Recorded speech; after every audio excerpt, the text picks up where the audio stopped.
Bienvenue à la télé de Lyon, bienvenue pour la première émission de la deuxième saison de Top Culture. Alors aujourd'hui, on reçoit Alexis Munoz, qui est un auteur, compositeur, interprète, plein de talent, vous verrez, on va écouter plein de choses sympathiques. Ensuite, il y aura une chronique de Claire Marin, assez spéciale aussi. Tous ces gens plein de talent, il n'y a que des talents ici en fait. Et pour commencer aussi par les talents, à la régie, il y a Damien. Voilà, il y a Robin aux manettes, il y a Célestin, je ne sais pas où est-ce qu'il est passé, Célestin. Ah bah, derrière la caméra, formidable. Il est temps d'aller retrouver notre invité, donc allons-y, c'est parti.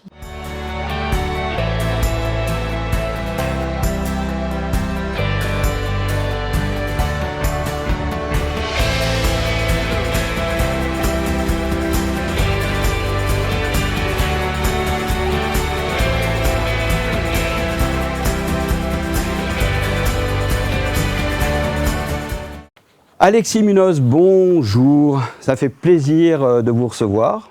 Je suis très content d'être ici également, Nicolas. Voilà, alors c'est vrai qu'on se connaît, on peut peut-être se tutoyer. On peut peut-être se tutoyer Si parce qu'effectivement, on a fait un peu de radio ensemble déjà. Je crois. Donc ce sera plus naturel. Alors là, tu viens pour quelques albums, parce qu'on voit sur la table qu'il y en a pas mal. T'es auteur, compositeur, interprète, et dans un groupe de métal. Oui, à l'origine, c'est un groupe de métal qui s'appelle Mescla, donc.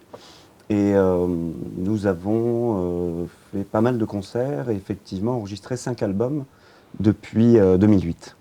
Alors je crois, tu m'as dit d'ailleurs qu'il y avait une spécialité dans les albums. Il y a un coup en électronique, enfin en électrique, pardon, ou en live, je ne sais pas, un autre en acoustique. Oui, en fait, au départ, on a fait une première démo qui était purement métal, death metal même pour tout dire, avec des sonorités flamenca. On pourra peut-être en reparler après.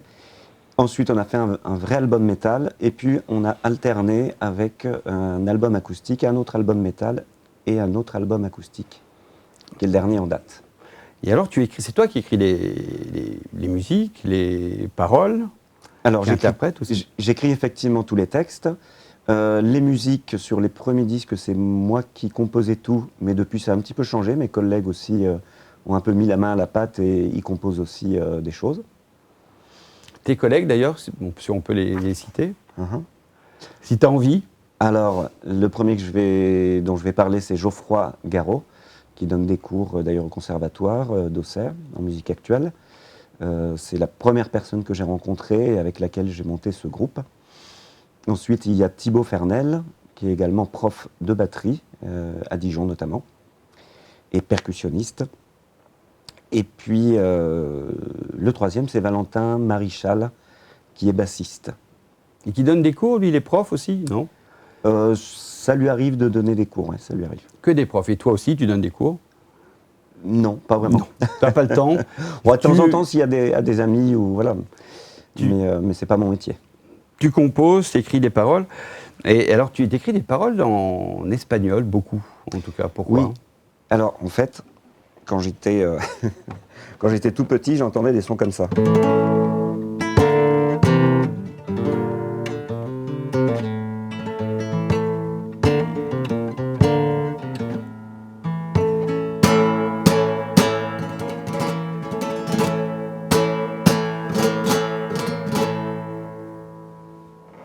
C'est du flamenco, n'est-ce pas? Bien.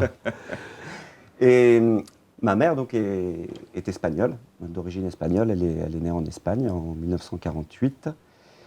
Et mes premiers mots sur Terre ont été espagnols en fait. D'accord. Et tu veux exprimer quoi en espagnol? Est-ce que tu écris pareil en espagnol qu'en français, par exemple? Non, je pense que la langue espagnole est plus directe. C'est une mentalité qui est quand même différente aussi de la mentalité française, même si ce sont des pays qui sont très proches. Mais j'ai moins de pudeur, je dirais, en écrivant en espagnol. Ah, tu te sens un peu plus protégé, peut-être, par ton enfance, non? Je sais pas, peut-être, c'est possible. Je ne vais pas faire l'intelloute. Alors, tu as toujours été dans le même groupe ou tu as commencé avec un autre groupe, peut-être? Alors, au départ, je jouais avec mon frère qui est un très bon musicien aussi, qui est batteur. et avec d'autres copains aussi, 2 autres copains. Voilà, ça a été de 95 jusqu'à 2002. Ok, et tu as toujours fait du métal? Comment tu es arrivé au métal? Alors j'y suis arrivé parce que j'en avais marre d'entendre tout le temps la même chose à la radio, à la télévision. Et j'ai trouvé déjà que c'était une musique anticonformiste. Et en plus extrêmement intéressante, très érudite. Et bah, je suis tombé dedans à l'adolescence. J'avais à peu près 15-16 ans quand j'ai commencé à écouter d'abord du punk et puis du métal. Et ton premier choc musical, alors, c'était lequel, tu t'en souviens? Oui, je me souviens très très bien. Alors je faisais du skateboard et il faut savoir que les musiques qui accompagnent le skateboard, c'est le rap, mais aussi le punk hardcore. Et il y avait un groupe allemand qui s'appelait Sperm Birds et que j'adorais, que j'aimais vraiment énormément. Alors j'avais qu'une cassette, mais que je me passais en boucle. Et ça a été le déclencheur ensuite qui m'a amené vers des choses un peu plus élaborées, comme Iron Maiden par exemple, ou Metallica, d'autres groupes dans ce style. D'accord, alors toi, ton groupe, c'est Mezcla, c'est ça? Ça veut dire quoi? Alors Mezcla, M-E-Z-C-L-A, ça veut dire mélange en espagnol. Alors mélange de quoi, au départ? Alors le mélange, c'est parce que, comme tu l'as vu Nicolas, j'aime beaucoup le flamenco, c'est pour ça que j'ai une guitare flamenca. Et puis, comme je viens de le dire, je suis tombé dans le métal vers mes 15-16 ans.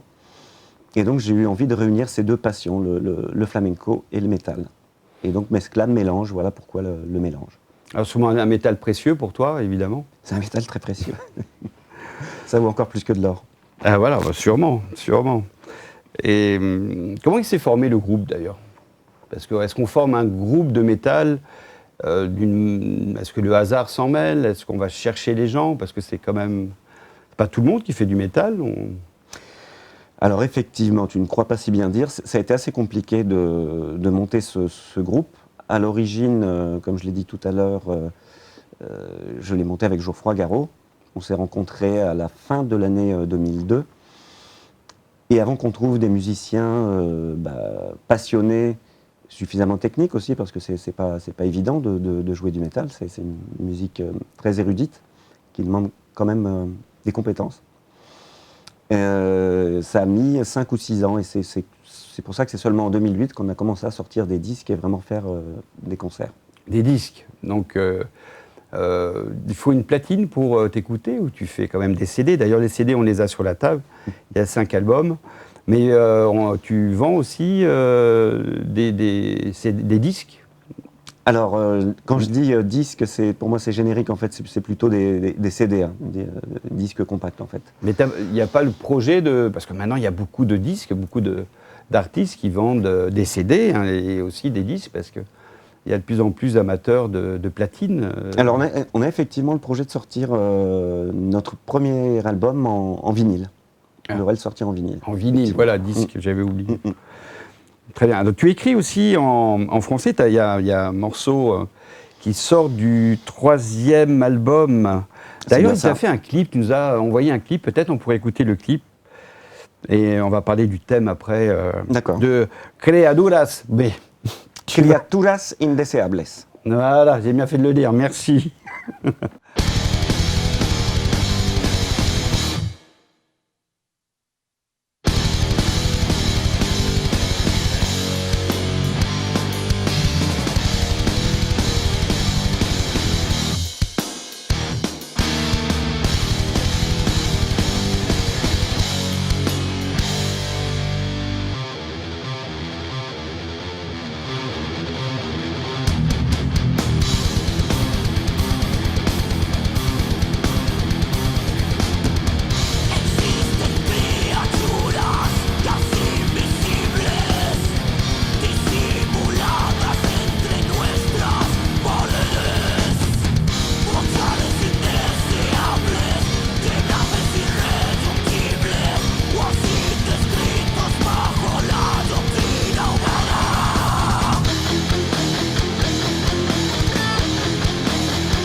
Et ben voilà, merci. Si vous voulez le voir, le clip en entier, vous allez sur Facebook, c'est ça, Facebook?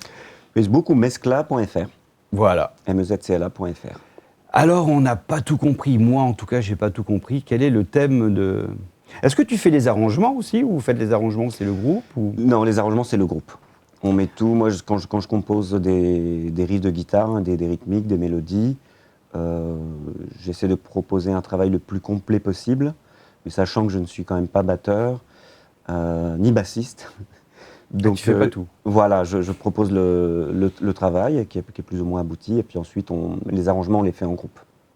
Alors, le thème de ce morceau qui... Alors, Criaturas Indeseables, c'est donc extrait de l'album Metamorphosis, qui est notre troisième CD. Et le fil rouge, c'est qu'on parle à chaque fois, on fait des métaphores avec... Enfin, j'ai fait des métaphores avec la vie des insectes. J'étais très intéressé par l'entomologie. Et en l'occurrence, j'ai été frappé par le fait qu'on appelle, par exemple, les cafards, les blattes, des nuisibles. Et je trouve que c'est une définition très humaine, parce qu'en fait, ils sont nuisibles pour nous. Et je trouve ça un peu péremptoire, sachant que on est nous-mêmes en train d'être nuisibles pour nous-mêmes et de détruire la planète. Donc, je trouve ça assez ironique, en fait. Et donc, j'ai appelé ce morceau Criaturas Indeseables, c'est-à-dire les créatures indésirables. Et je fais des parallèles donc entre ces fameux insectes indésirables et nuisibles et l'espèce humaine. Eh ben, c'est vraiment à écouter, en tout cas. J'ai quelques textes qui sont vraiment... on sent que c'est pas que du premier degré, quoi. Voilà, c'est quand même... Comment est-ce que tu écris? D'où vient l'inspiration? Je sais pas, il y a plein... L'inspiration vient assez facilement, parce qu'il y a plein de choses dont j'ai envie de parler, quand j'écoute les actualités, quand je lis des livres audio. Il y a plein de choses. Après, comme je vous disais, pour l'album dont on vient de parler, le fil rouge, c'était les insectes. Et puis, autour de tout ça, j'ai trouvé des parallèles avec le comportement humain. Et ça m'a intéressé de garder ce fil rouge sur tout un album. Alors, à propos de parallèles, et puis tu as écrit un texte en... Tu n'as pas écrit qu'un texte en français, mais en tout cas, tu m'as apporté un texte... Quasiment. J'ai écrit quasiment tous mes textes, presque tous mes textes en espagnol. Ah bah, j'ai de la chance. Et effectivement, sur le disque dont on parle, il y a ce morceau qui s'appelle L'Usurpateur. Ouais. Voilà. Depuis la nuit des temps se succèdent, sur un trône luxuriant qui les obsède, une espèce assoiffée de pouvoir et de gloire, inextinguible et destructrice d'espoir. Wow, faut sortir ça. Oui. C'est qui cette espèce assoiffée? Alors l'espèce assoiffée de pouvoir et de gloire, on est en train de la voir là se déployer actuellement. Ce sont les politiciens. Ah d'accord. Voilà. Je n'avais pas deviné. Vu qu'un peu plus loin, l'usurpateur nous promet la lumière, une nouvelle ère où prospère la sphère financière. T'es dans quel...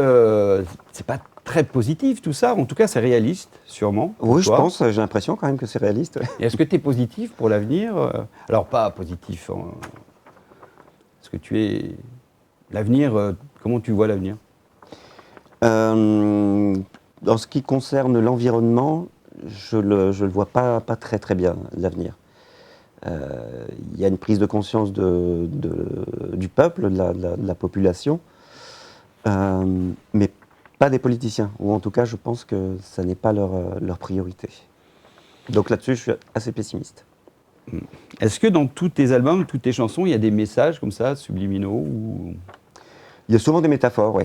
Ouais. J'aime bien la poésie, j'aime bien les métaphores. Alors à propos de métaphores, je vais faire une transition qui n'a absolument rien à voir.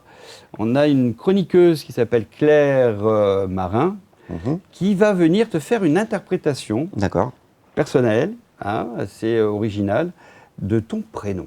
Ah super. Voilà, et nous espérons que cela va vous plaire, car elle va venir pour toutes les émissions.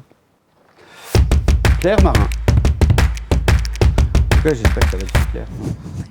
Bonjour Nicolas. Bonjour. Bonjour Alexis, enchantée. Enchanté. Alors, on va parler effectivement de votre prénom, mais de la première lettre de votre prénom, parce qu'on n'aura pas le temps de faire toutes les lettres. Mais la première lettre, c'est très bien, parce que c'est la première lettre de l'alphabet. Et donc, avant d'être un A, c'était une lettre donc, qui s'appelait et qui s'appelle toujours Aleph. Et Aleph, ça veut dire le taureau. C'est-à-dire qu'aujourd'hui, on n'a plus le sens des lettres, mais ça veut dire que la première lettre de votre prénom, elle signifie le taureau à l'origine, et ce que je trouve très drôle par rapport à vos origines espagnoles. Absolument, ouais, c'est vrai. Et elle symbolise, alors cette lettre a plein de sens différents, c'est-à-dire elle a un sens, on va dire très simple, qui est effectivement, ça représente cet animal.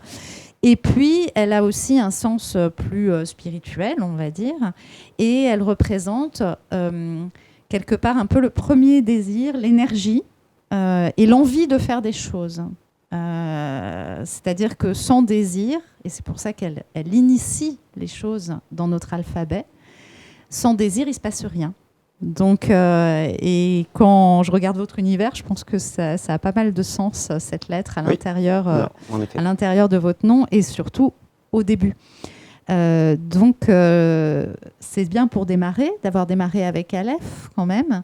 Et ce qu'on peut dire également sur cette lettre, donc là, je l'ai amenée, je vous l'ai faite pour que vous vous rendiez compte, parce que cet alphabet, qui est à l'origine du nôtre, il est issu des hiéroglyphes. Et donc, quand on regarde cette lettre, on peut discerner les petites cornes du taureau, sauf que c'était très très stylisé, parce que avant, quand on faisait des hiéroglyphes, avant qu'il y ait du papier, on faisait ça sur des pierres ou avec des clous, donc c'était quand même un petit peu laborieux.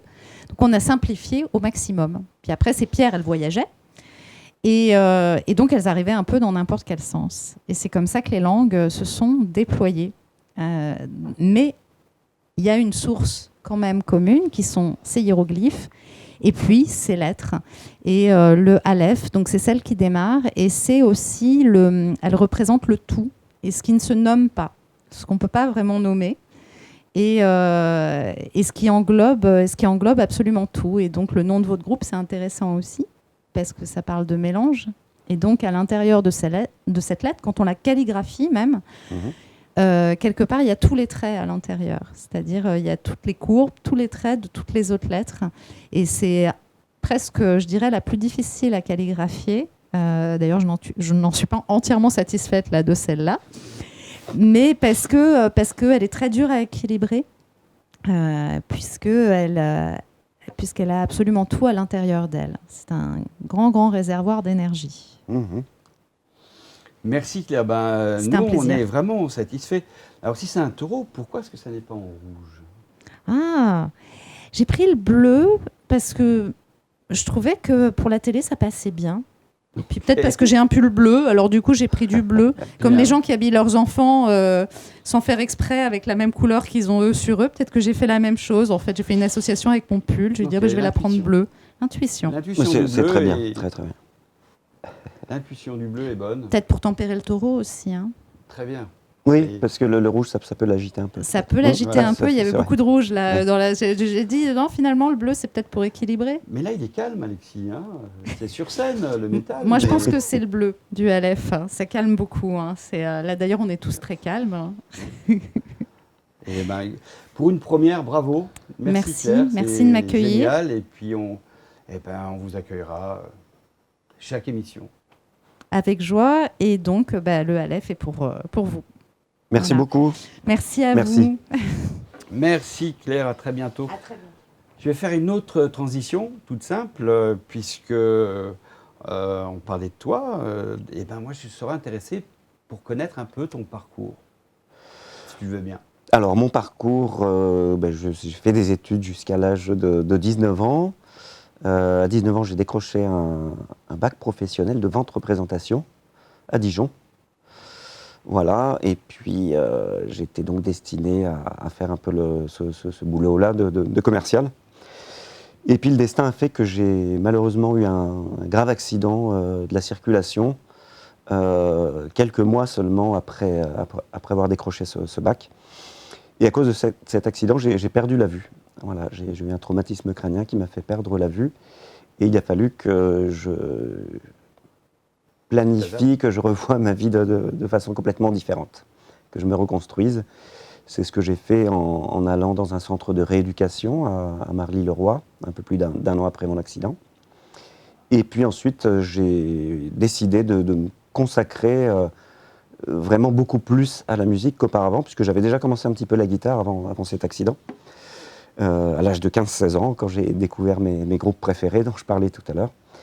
Et là, j'ai fait les choses beaucoup plus sérieusement. J'ai eu plusieurs professeurs. Le premier, ça a été David Michelet, qui est un très très bon guitariste de flamenco, qui habite dans Lyon d'ailleurs. J'ai également pris des cours d'harmonie avec Peter Nathanson, qui fait du blues, du jazz. J'ai fait des stages aussi de flamenco avec Manuel Granados, qui est un très grand pédagogue de la musique flamenca. Et puis, voilà, j'ai échangé aussi avec beaucoup d'autres musiciens, avec mon collègue Geoffroy aussi, par exemple, qui m'a également appris certaines choses, et moi je lui en ai appris d'autres aussi. Tu sais que j'ai plusieurs amis, connaissances qui sont venus te voir en concert et qui ont vu que tu avais une danseuse aussi. Tu as intégré une danseuse. Effectivement, ouais, depuis 2013 ou 2014, je crois que c'est 2013, on a fait appel à une danseuse depuis qu'on a créé notre répertoire acoustique. On trouvait que ça s'y prêtait très très bien. Et on a d'abord travaillé avec Anna Flamenca, qui est une très bonne danseuse de flamenco qui habite dans Lyon. Et ensuite, à partir de 2018, nous avons travaillé avec une autre danseuse qui est originaire de Montreuil, qui s'appelle Sofia Sena, et qui fait un grand nombre de concerts quand on est en répertoire acoustique avec nous sur scène. Super, alors tu as ta guitare à la main.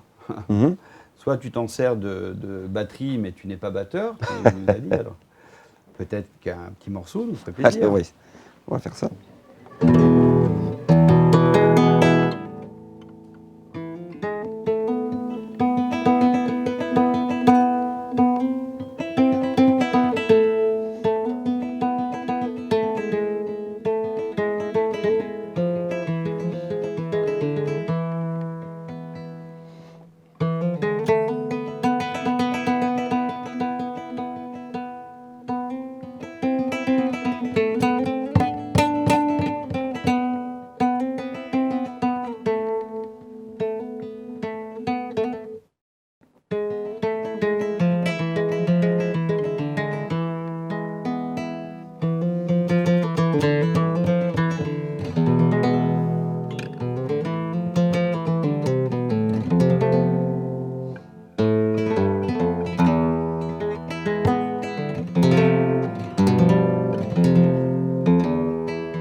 Bravo. Olé, Nicolas. On dit olé, c'est ça? Olé, normalement, oui. Merci Alexis Munoz d'être venu.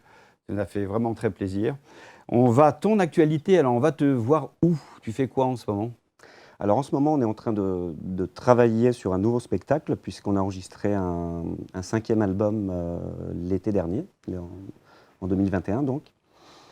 Et on devrait probablement faire plusieurs résidences pour cette fois monter notre spectacle avec le répertoire métal et en intégrant justement Sofia Sena, qui est danseuse de flamenco. Donc ce serait vraiment une première pour nous, c'est d'allier vraiment sur scène encore plus ce contraste entre le métal et le flamenco. Génial. Et peut-être une date bientôt, avril, après toutes ces Alors, on devrait reprendre effectivement il y en aura peut-être d'autres d'ici là, mais on devrait reprendre des concerts un peu plus régulièrement à partir du mois d'avril, effectivement. En l'occurrence, nous serons pour le dimanche de Pâques, le dimanche 17 avril, à la Pyramide du Loup. Donc, c'est un musée qui se trouve à côté de Toussy. Voilà. Tout est super. sur notre site. Ouais. Je crois qu'on a mis tes contacts. Si jamais des gens sont intéressés, n'hésitez pas du tout à contacter notre ami Alexis. Là, voilà. Et pour cette date, je précise, on sera en répertoire acoustique avec notre collègue danseuse et également avec une chanteuse gitane avec laquelle on travaille régulièrement aussi, qui s'appelle Catalina Jiménez. Super, gitane, c'est bien. En plus, tes textes sont sans filtre, donc forcément, ça va être Merci en tout cas de nous avoir écoutés, regardés à la télé de Lyon.fr. N'hésitez pas, il y a un petit bouton où on peut marquer, vous appuyez, c'est un soutien, c'est important pour nous, abonnez-vous. La semaine prochaine, nous allons accueillir la compagnie Les Dimons de Minuit, voilà, qui est une compagnie de théâtre, donc on va parler théâtre pas mal, et c'est une compagnie qui sévit actuellement dans Lyon. Je vous remercie pour votre écoute et je vous dis à bientôt.